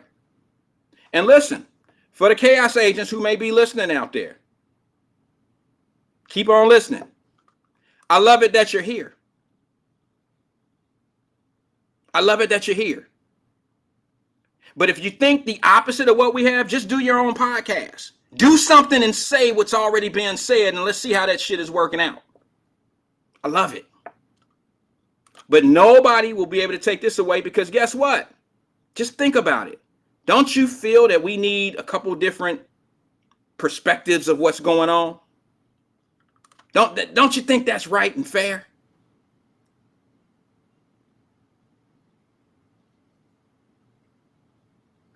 Nah. Let's just keep on keeping on the way we've been doing it and what we've been talking about. We progressing. We getting better. So I'm gonna ask people, if you don't mind. I'm tired of bitching. I don't want to bitch. I don't want to be a drama king, and I don't want to be a chaos agent for my own points and shit like that. I want to ask people the question that was put on the screen or put on the show that I really enjoyed. I listened to a talk radio show in the afternoon, and afternoon show, and I really enjoyed it. And I really enjoyed the question. And the question was this. I wrote it down. It was, what makes folks more proud in their community?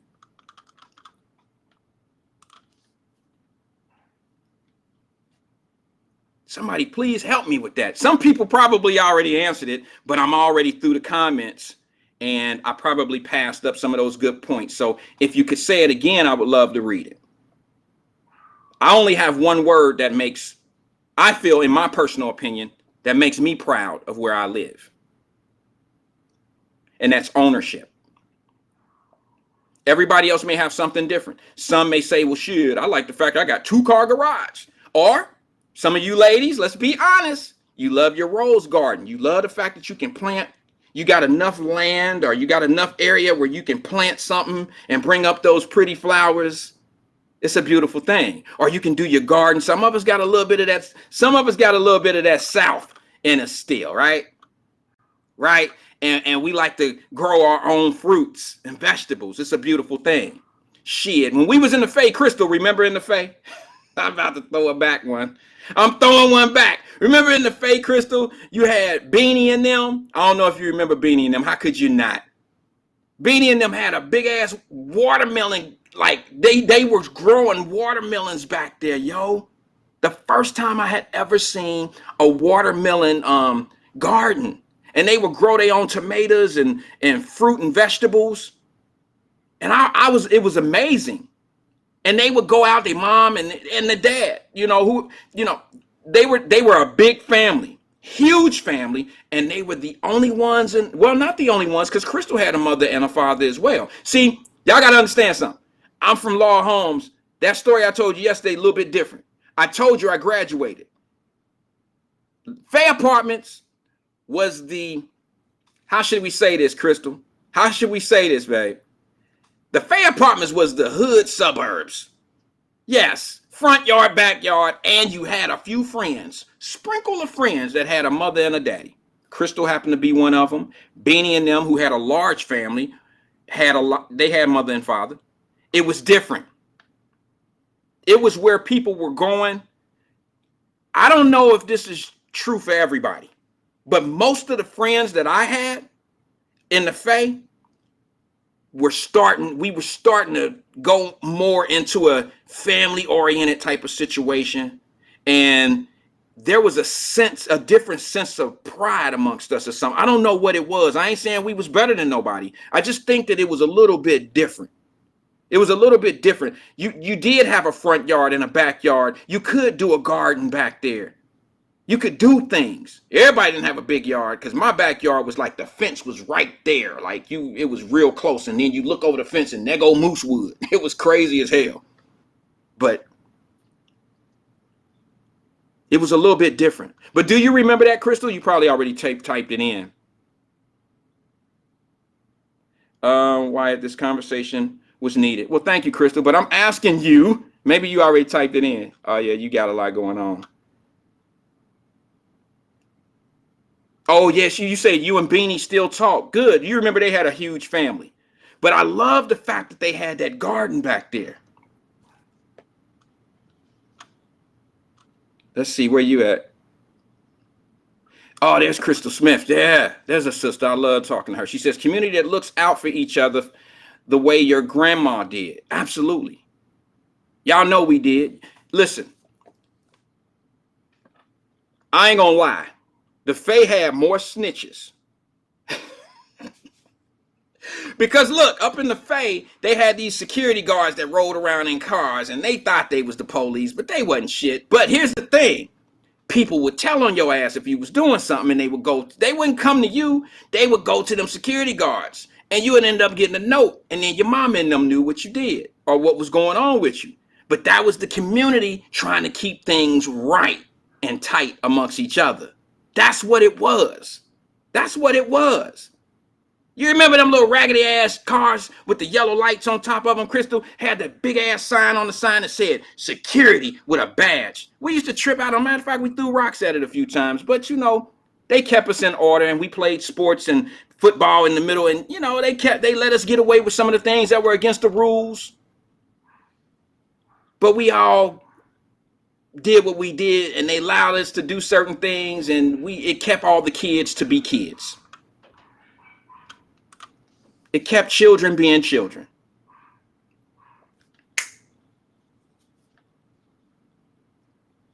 It was great. But yeah, to be able to have, the question was, let me see. Crystal said fake rich. Yeah, kind of, sort of. You know, you could get up there. You know, there was more people wearing polo shirts in the Faye. You know, the little Ralph Lauren, you know, little polo shirt, short sleeve polo shirts. Yeah, you know, and K-Swiss. It was a cleaner type of situation. But I got there when I got a little older. I was a preteen. So I went from rags to riches. I went from wearing certain shit from downtown to going to the Faye. And it went from rags to, yes, we was fake riches. I ain't got no problem admitting that. It was great. It was great. It was cool. Now looking back on it, I can laugh, but we a little bit more judgmental in the Faye than downtown. See, in downtown, we all was in the same predicament, same situation. The Faye was a little bit different. The Faye people, mamas had jobs, and people daddy had jobs, and you know, it was, you know, whoever came outside and whoever had the latest shit. I remember when the first video game came out, the Atari 2600. You was the shit if you had one of those. You was a rich kid. And then here's this for all y'all young folks. The old heads will know this for sure. When we were in the Faye, the first cable situation that came out was something called On TV. Now, damn it, if you had On TV hooked up at your crib, you was the shit. And it was a big ass box with 2 channels. I think it was HBO and Showtime. That was it. And if you seen Warner Cable outside somebody's house, I remember when the Faye first got the cable hookups to the building. And when they put that shit on your building, and if you had that shit, you was considered one of the rich children. You was a rich child in the Faye apartments. Crystal, on my line?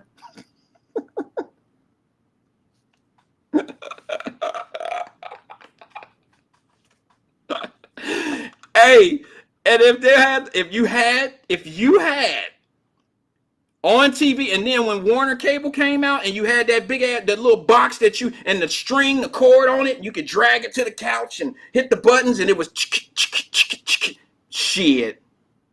Who wants to move? I'm in heaven. I got 98 channels here that I watch about 15 of them. You was king. You were king. You was king. Yeah, man. Love those days. Days like that, my children would not understand. Now my kids got kids got freaking Wi-Fi. That's all you need. And if you got Wi-Fi, you got every channel in the world. Get you YouTube TV, Time Warner Cable and all that shit, and it's on the go, in your pocket. All this old shit. We never knew it would escalate to that. Life is great. Life is great. We got more millionaires now than ever before, positioning ourselves great in this world.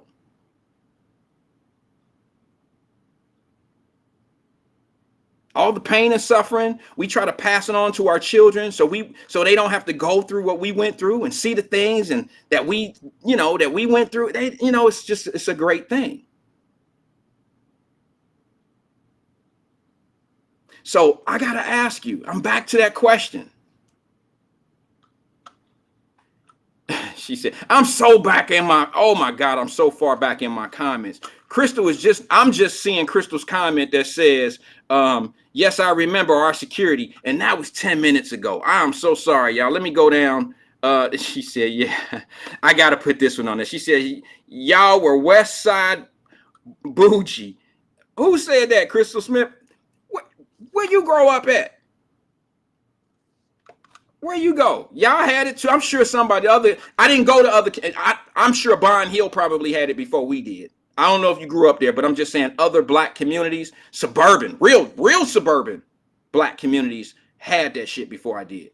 We did in the Faye. I'm sure of it. But man, I tell you what, just for the hell of it, if we had to play a trick on my daughter, just out of this conversation, if I had to play a trick on my daughter, I would tell her, like, when we got her apartment up in Columbus up there at OSU, I swear I should have played a trick on her. I should have went to a pawn shop or somewhere and found one of them old ass cable boxes, them old ass Warner cable first editions where you had all those buttons and you hit. I swear I should have put it in her apartment and said, here you go.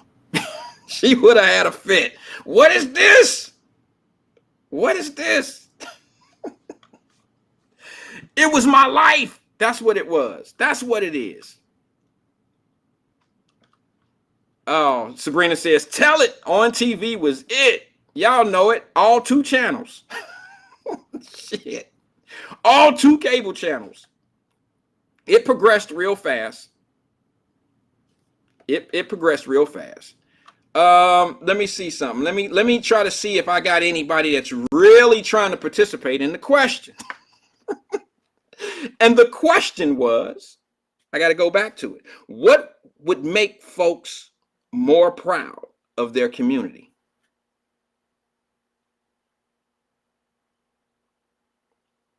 What I got here? I got 10 minutes left. I know I started a little bit late, but I caught a flat. Y'all know my excuse. The Jetsons. That was one of my favorite cartoons. My favorite cartoons growing, not as a kid, but when I can understand cartoons for the, some of the messages in the cartoons. Well, the Jetsons was one of them, but nobody could touch the Flintstones. The Flintstones was my shit. Now, if you interrupted my Flintstone time, we had issues. Now, all I needed was a bowl of cereal and the Flintstones, and I was Gucci. I was all out of the way. I don't bother nobody. Don't ask me no questions. I got my homework. I got school. I got whatever going on, but I got to have my cereal and the Flintstones.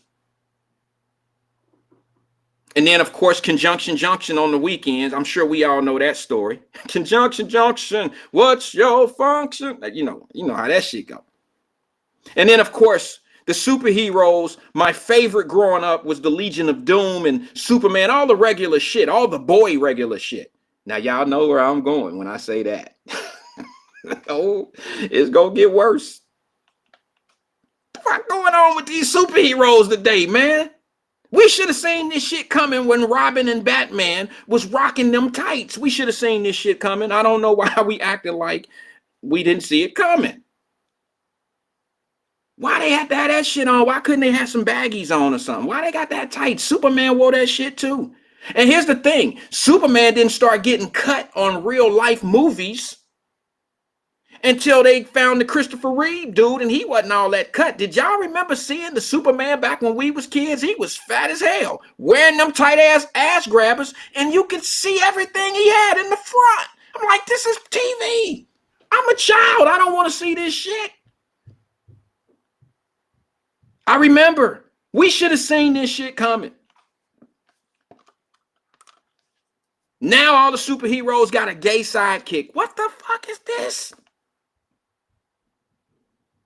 Batman.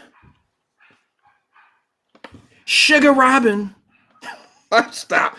I will get cut off. I will get canceled by LGBTQ all that old shit. I don't want to do that. I'm not pissing anybody off. I'm not trying to be. Yeah, I guess I am. But all I'm saying to you is this. I just want to say, while people are on the air, I want to give props to Dave Chappelle. I want to say thank you, brother, for being who you are, allowing you to be who you are, and allowing you to stay true to whatever your playbook is. He didn't veer off of his playbook. That's what he does. That's who he is. And he said, F the cancel culture. And if you got anything out of what he said, you'll respect what he said from a point of an activist, if you are that. If you anybody that fight for any cause, specifically a black cause, then you got to understand what Dave Chappelle was saying. And when you bring up the term jealous, you got to understand what the man was saying. You got to understand where he was at in making that comment of he's jealous of the gay community.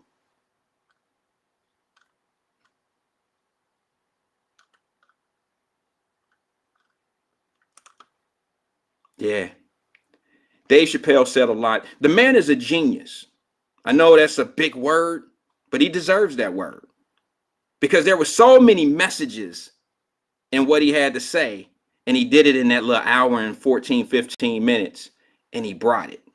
And he's still getting bashed right now. He's still. Netflix is under fire for it. Dave Chappelle's under fire for it. But you know what? Here's the thing. He knew that was going to happen. Netflix knew it was going to happen. They all were on board with it. They knew it. But I want to thank, I've been tough on Netflix. I've been tough on them because of what they did when they had the little dance shit on there and they exploited those little children and those little girls, and predominantly, most of them was predominantly black. I had an issue with that. I even wrote an email. I put an email to Netflix like, bro, I can't support this. And they faced a lawsuit and a whole lot of other shit. And the saddest thing about that is the marketing manager of that of Netflix, the platform, who signed off on this and gave the budget for this was an African American woman. I had a problem with that.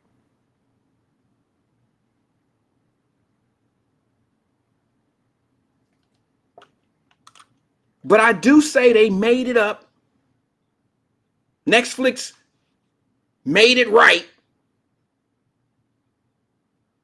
What I say? I'm saying it the way I read it. Krista said, Netflix. What am I saying? Netflix. What am I saying? See, everybody want to change my words. Everybody want to try to correct what I'm saying. Here, you say it. Oh, I'm just having fun with it. I'm just having fun with it. I just say, I'm going to not only give Dave Chappelle his honors, I'm going to say thank you to Netflix. I know you made millions of dollars off of it. It's almost like trying to thank the person that just hit a lick on you. Thank you, Mr. Casino. I had a great time. I hope to come back and win my $1,000 one day. Thank you. Thank you for taking my money. That ain't what I'm trying to do here. But Dave Chappelle and Netflix had a deal. This was his last. His contract is over with Netflix. They'll do another one, I'm sure. But this is the way to go out, and I'm glad that Netflix took the chance of allowing Dave Chappelle to be who Dave Chappelle is and to get that message out, because guess what it did, guys? I'm going to sum it up in a nutshell for you, what it did for me. It proved my point. It proved my point of what I speak on Wyatt-Live. I don't care who gets political with me and politic and all that old shit. It means nothing to me. I ignore it now. Trust me, I do. But it proved my point that something's wrong in the arguments of today. There's been y'all heard me say it many times. Y'all been saying the same shit over and over and over again of the movement. You ain't approaching it right. We got to fit in. We got to get in. You got to infiltrate those so-called systems to put people in place to run those systems. And then when you do have people in those systems, in those places, if it's not acting right, then you don't have the right person in there. Chiefs of police, city managers, uh, uh, what mayors, people that run things, black judges, black prosecutors. If they're not doing the things that need to be done, then don't get mad. You just don't have the right person in there.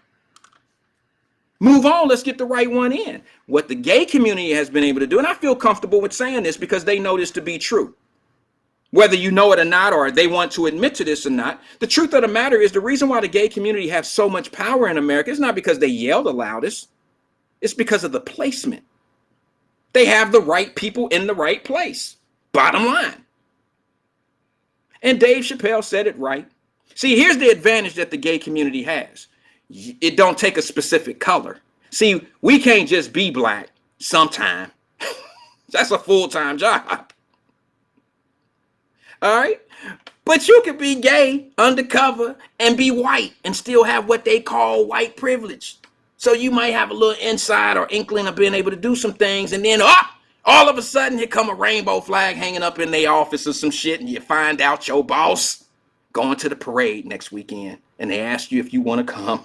You be like, I ain't got no problem with gay folks. That's not what I'm saying. What I'm saying is, think about it. What made their movement so effective, and why do they have so much say so, and how can they cancel the baby?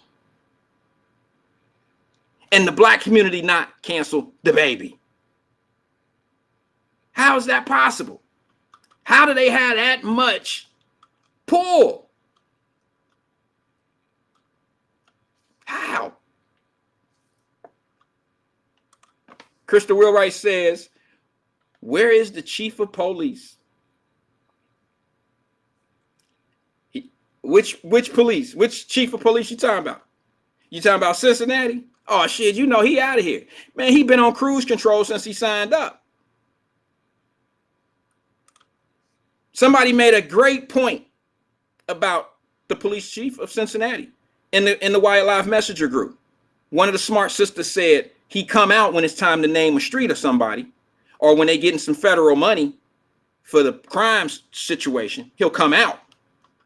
But when shit like this happen, when shootings and all that happen, he ain't nowhere around to say the truth. Now, keep in mind, your chaos agents don't put him to task for about shit around here. You know why? Because it's the system problem. It ain't the people that run the system. It's the system's fault. That's a hard argument to make. That's a hard argument. I hold everybody responsible who got something to do with providing safety to us, to those in the line of fire. I hold them all responsible. I think those are the people that you should put on the line and have the questions and the Q&As with. What y'all doing about this? Where we're fighting the crime, we got the sensors up in the air and blah, blah, blah. But then the same people that want to hold them people accountable, you got to stand in line and hold the people that's actually responsible for the shit accountable. See, it don't go one way or the other. Everybody that's involved has liability. Has some sense of, you got to have accountability. They have to have accountability in this. Everybody. The blame game and the point fingers and the line everybody up, that's the easy shit. That's the easy thing to do. The hard thing is really stepping up and holding the people responsible and accountable who's involved in it. Now, y'all already know this shit about to get crazy because of Walnut Hill. If this is a Walnut Hill student,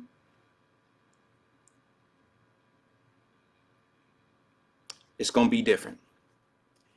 If this is a white kid, I don't know, maybe he was skipping school. Maybe he caught the bus in Evanston. Walnut Hill's right there. It's a block. Where this incident happened was a block away from Walnut Hills High School. It's going to be different if it's somebody different than if it's a black guy. Trust me, it's going to be different. You'll see the white community pull your chief of police out like, what the fuck y'all going to do? It's going to be different.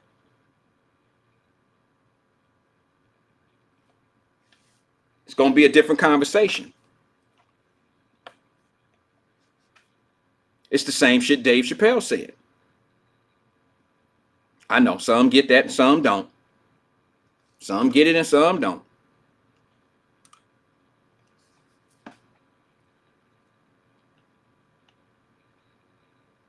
It's going to be totally different. Even if it's a white kid killed in a black neighborhood, they're going to drop the hammer down on the shooter. It's going to be more publicity, and there's going to be more proactive things that there's going to be more preventable things in place after that. But what I don't want to hear is I don't want to hear chaos agents saying, look at the prosecutor say no plea bargains on guns. Now, let me ask you guys, is it fair to ask, is that such a bad idea based on what's going on in Cincinnati right now? And then if it's a bad idea, this is a double question. If it's a bad idea, and for those that think this was catered or drawn towards black folks, you know, that's what a lot of people were saying. You know, they're going to be locking niggas up with no plea deals. Oh, they just trying to send them. And I said, I gave y'all the rundown. I tried to let people hear the rundown of no plea deals mean that's state. Now, you know, the feds are taking over gun charges. I think everybody forgot about that. So if you get a 3-year bid for a gun, you got 5 to do for the feds. Now, we didn't went over the chart. I don't have a thing in front of me, but I wrote it down and I told y'all, what, 6 months ago, when the feds came out and said we taking over all gun charges in the city of Cincinnati and Hamilton County, and they gave us the numbers, and they said, well, if you brandish a weapon, you get this. If you do this, if it's used in the arm of fire, if you use this in a crime, you get that. If you do this, if you do that, if you shoot somebody, it's a different time frame. Now, how many of these people out here been listening about that? Listening to that? How many believed him? How many believed him? Because shit ain't slowed down. The gunplay hasn't slowed down. See, here's the thing. This is what I appreciate with certain situations. I do appreciate other platforms and shows and radio and all that. I appreciate the fact that they'll talk about it, and they might be off base a little bit about the punishments, and they may add a little bit of chaos agency to some of the situations. I get it, but it's needed. It is needed. I'm a softie in this part of it. It's needed. Some of the shit I hear is just so far off the wall, but I get it. I get it. And here's the thing. I love it because of this. I'm going to give it this benefit of the doubt. Keep on talking that shit and keep on keeping people on edge and all that. But your way ain't working either. They ain't listening to y'all either. So I can't get offended. I can't get mad. They ain't listening to me and they ain't listening to y'all because the shooting and shit's still happening. So, all right, we should be shaking hands saying, all right, these dummies ain't going to listen to neither one of us. What difference does it make? And our listeners should be saying the same thing like, hey, y'all might be on different pages of what's going on, but the people who need to be sitting in the church listening to the pastor still out on the block selling dope and shooting and shit. They're not paying attention to the pastor. They're not in church. You speaking to the choir, both me and them. We speaking to the choir. We're not talking to the people that really need to hear it. And the people that are speaking to their choirs, the choirs are arguing amongst each other, and the people that need to hear it are out there still doing the dumb shit. So what's the point?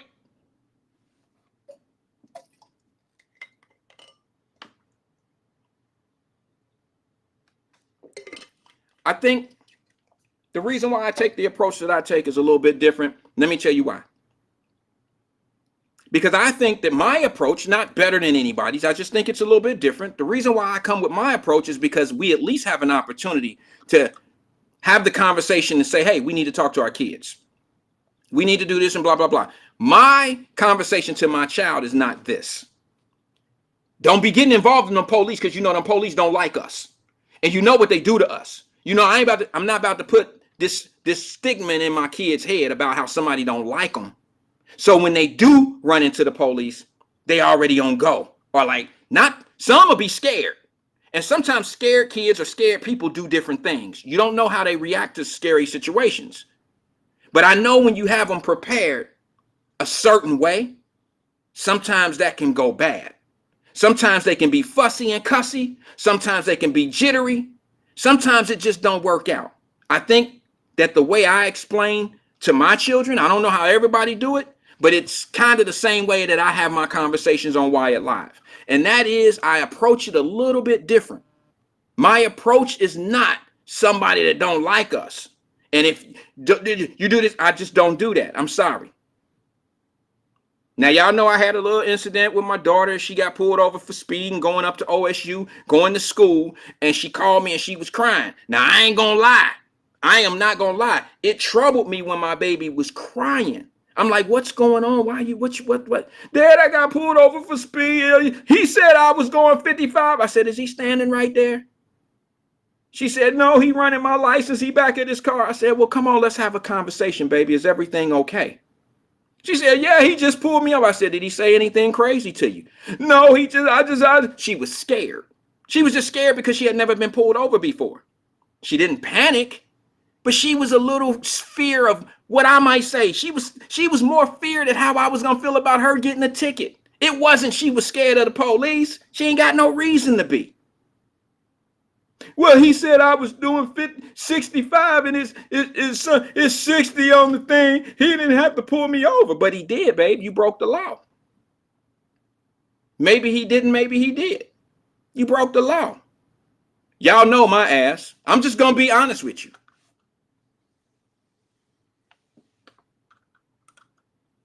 Y'all know me. I'm on the phone with the police officer. I said, well, okay, keep me on the phone. And I hear him talking to my baby. We ain't FaceTime or nothing. It's just regular thing. We normally FaceTime. This time was a regular phone call. And she calls me and she says, she's talking to him. He says, all right, here you are, Mrs. Wyatt. I just wanted to let you know you were going blah, blah, blah. And she said to him, my dad's on the phone and the registration is in my name. So he knew that. I'm sure when he pulled it up. So she puts me on the speaker and I'm like, how you doing, officer? I'm Wyatt, blah, blah, blah. He said, hey, Mr. Wyatt, yeah, she was going a little fast and, we're going to tag her on this one. He actually offered to do a warning. And I said, well, she was speeding. Is that the situation? He said, yeah, she was speeding. And I was going to tell you. I said, no, do what you do, officer. This is a learning lesson for my child.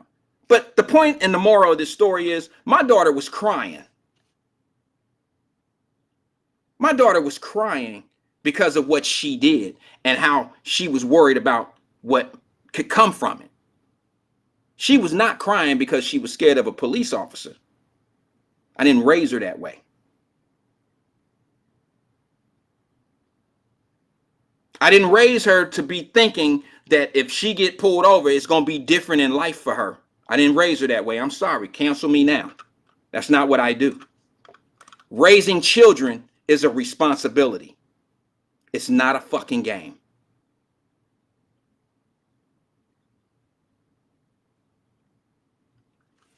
And I take it serious.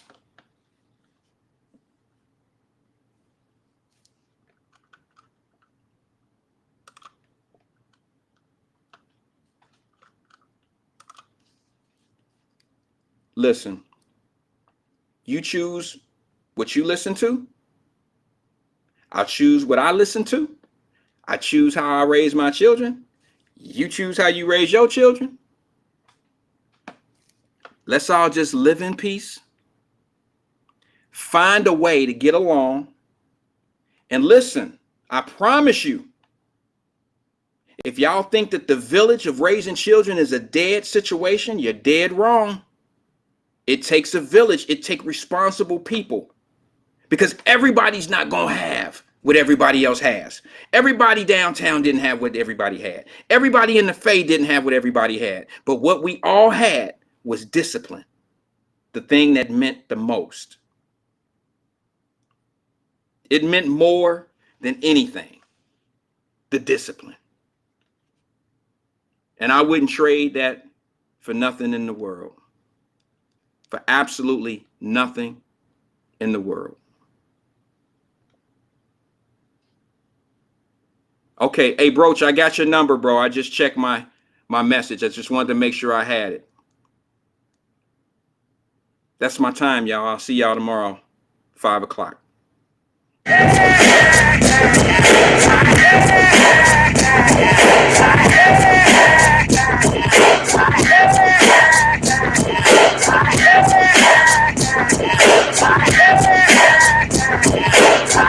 Splitting corners in a 6-tray Chevrolet. Bag top Impala, top dollar. Got my cousins laid back riding shotgun. Cause I got the front and back hydraulic hot one juiced up. And I'm itching to hit the switches. Crawling over train tracks, avoiding all ditches. Ice skating on the 20-inch tires. Jacked up the ass and flex the gold Dayton wires. Now I'm trying to take a risk. Getting geeked up off a compact disc. I went hopping up Crenshaw, niggas ain't loose.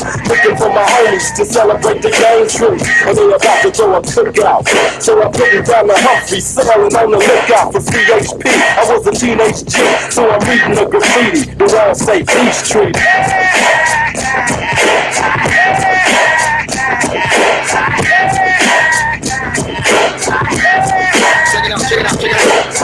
Looking at the aftermath of the riot, I can still smell the ashes from all the clashes. The rioters kept, it wasn't just the blacks. Everybody was looting and had each other's backs. We came through and understanding, demanding justice, We all had a hand in the cookie jar, looking for enough to make a statement.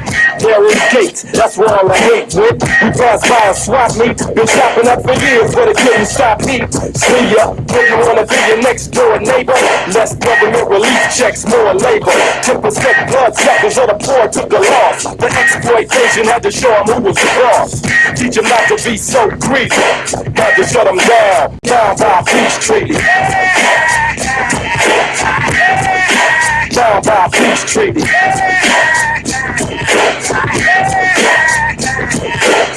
It's a part. Bailed out the car and seen blue and red everywhere. Look how strong we are. Niggas showing up from this gang and that gang. Nobody set tripping, cause it's a black thing. People just partying, sipping on a cup. Some of the cops in FOI even showed up, seated and booted, kicking it with the lows. In unity, soon to be loving all black folks. I heard Solo bumping in the blazer, climbing on the car phone, blowing up my pager.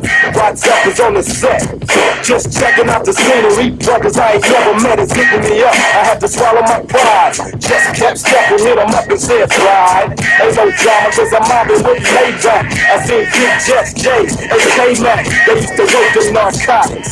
Like my nigga Elwood and Renegade from the street products. We used to jack from the rich and then give to the needy.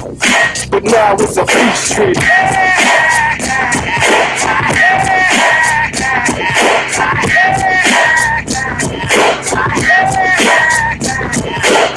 And now the party's accelerating. The whole crowd bouncing, showing up, celebrating. Ain't nobody busting shots. I bucked in the mic, aka Mo like Watts and OG, cause he's older. Loving every minute of it with the camcorder on his shoulder. So we can capture the moment and reminisce.